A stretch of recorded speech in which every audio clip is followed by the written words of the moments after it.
Salut, c'est Superfan. Bienvenue sur Fan Rendez-vous. Nous sommes le jeudi 4 avril 2019.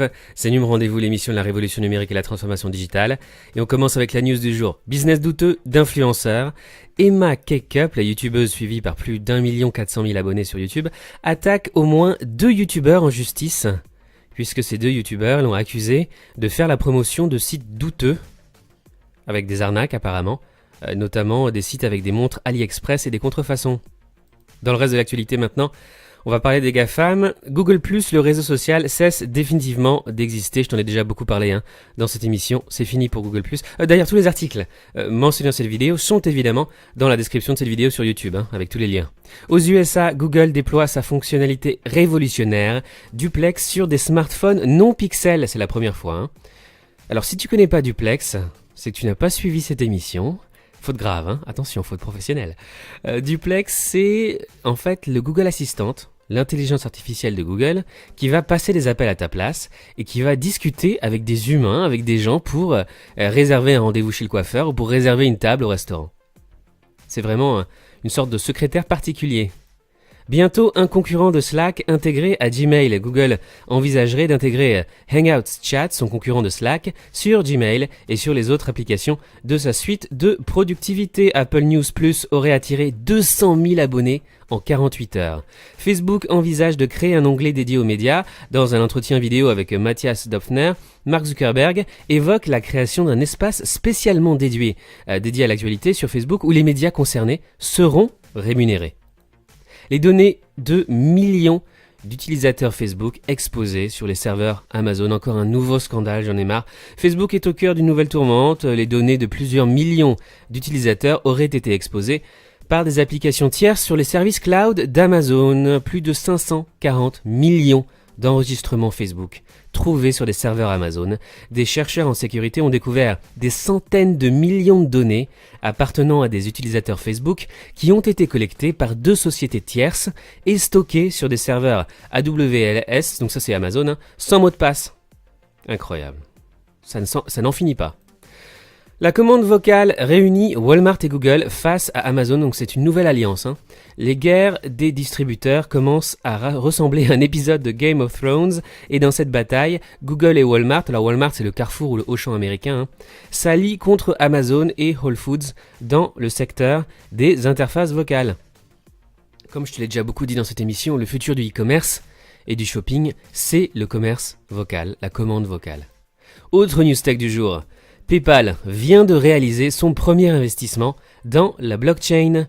Le Bitcoin fait un bond de 20% et repasse la barre des $5 000.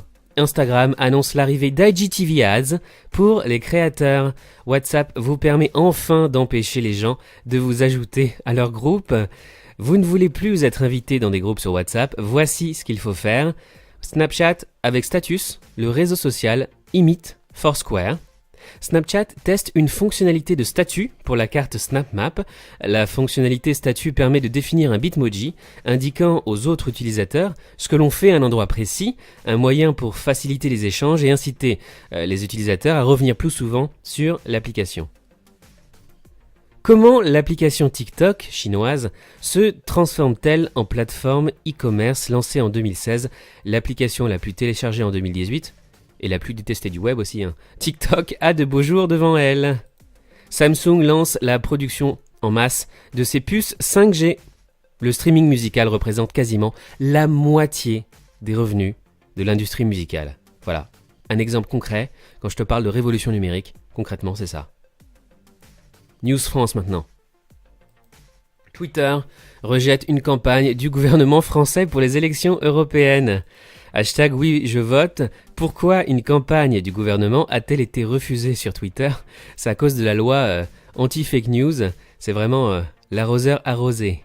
Ce qu'il faut retenir de la première apparition publique de Cédric O, nouveau secrétaire d'État au numérique. Cédric O dévoile une feuille de route confuse. En visite officielle chez Doctolib, Cédric O a plaidé pour une innovation à la française qui n'exclut personne. Et on termine par un point culture geek.